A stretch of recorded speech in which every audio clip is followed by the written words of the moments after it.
When a heart stops, the clock starts. In those first few critical minutes, you need muscle memory, not a textbook.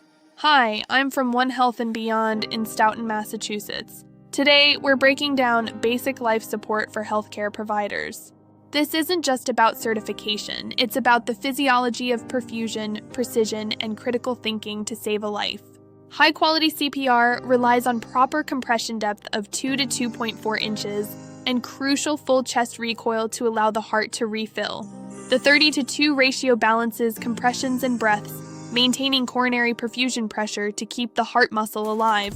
Physiology changes with age. You can't treat an infant like an adult. For infants, check the brachial pulse on the inner upper arm. The 2025 guidelines mandate instrumented feedback devices like Laerdal QCPR manikins for real-time feedback on your technique. At One Health and Beyond, we offer small classes with these advanced manikins, ensuring you meet the new standards.